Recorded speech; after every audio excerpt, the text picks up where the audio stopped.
Hey guys, how's it going? This is going to be one of our last videos on kinetics, but I think it's a fairly important one if you plan on going to any further chemistry classes, and this really does provide a really great understanding of how reactions work, and they give you a lot of insight into the energetic components that drive how fast reactions actually proceed with. So let's continue and let's read this question. Most reactions occur by a series of steps. And the energy profile for a certain reaction that proceeds by a two-step mechanism is this graph that we see. On this particular graph, we're instructed to label the positions of the reactants and products, the activation energy for the overall reaction, the delta E for the reaction, the change in energy for the reaction, and which point on the plot represents the energy of the intermediate in the two-step reaction. And which step in the mechanism for this reaction is rate determining, the first or the second reaction, or second step. So let's do some labeling. Let's look at A. So the positions of the reactants and products. And this is a fairly easy part of your graph. It's just going to be the beginning and the end of your graph. So here in the beginning will be our reactants. So that's going to be our reactant or reactants. And at the end, that's going to be our products. That's fairly intuitive. We're done with that one.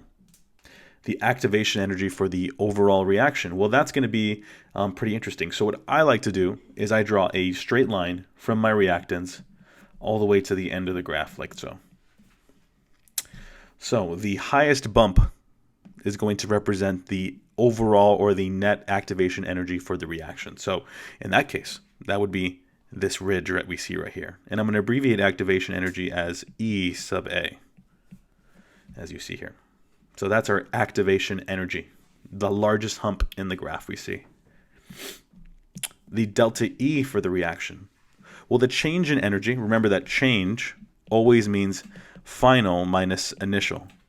So we need to evaluate our final energy versus what we started with. So what was my final energy? Well, remember that this graph, the y-axis, represents energy. So as I go down the graph, I'm going down in energy, and as I go up the graph, I'm going up in energy.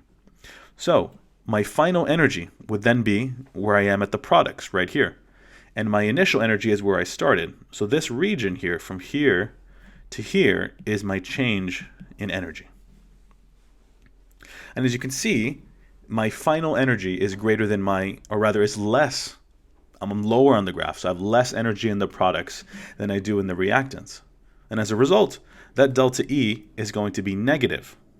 So it's going to be a negative delta E.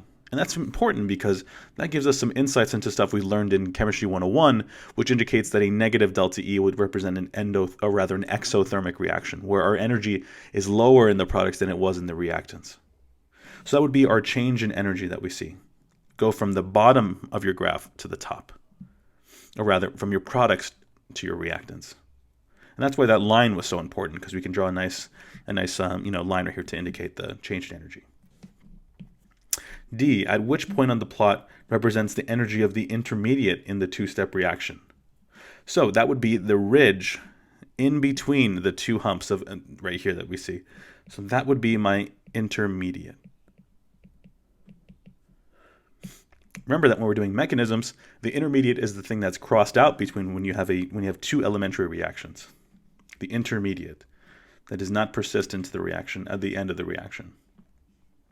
Okay, now, which step in the mechanism for this reaction is rate determining, the first or the second state, or second step? Well, remember that the rate determining step is the slow step, meaning would precede the slowest, which from an energetic standpoint means requires the most energy to surpass. So if we were to look at the two different humps that we see, the second hump clearly requires more energy to pass. And what that means is that in the mechanism, the molecules need to arrange themselves in such a way that they hit each other at just the right angle, and that the number of molecules collide in such a way to provide the energy required to proceed and break bonds and form new ones. So when the second step has more energy, that's just telling you that the second step requires more time. And from a kinetic standpoint, The slower step is the one that requires more energy. So as a result, the second step is the rate determining step.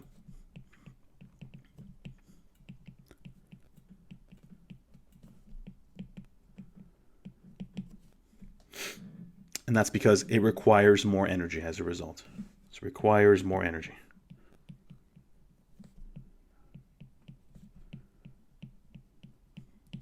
Okay, so we kind of went over a lot right there. So remember that on our graph, the reactants and products are at the beginning and at the end of our graph.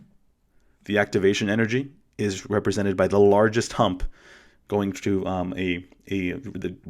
at the peak of our little humps there, we say that's our reaction, our complex or our coordinate. And we said our delta E is from we draw a line from our beginning to the end of the graph, and we accommodate for the change in height, and that would be our delta E.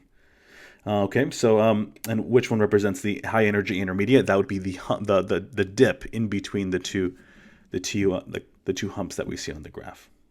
Okay, I hope this was helpful.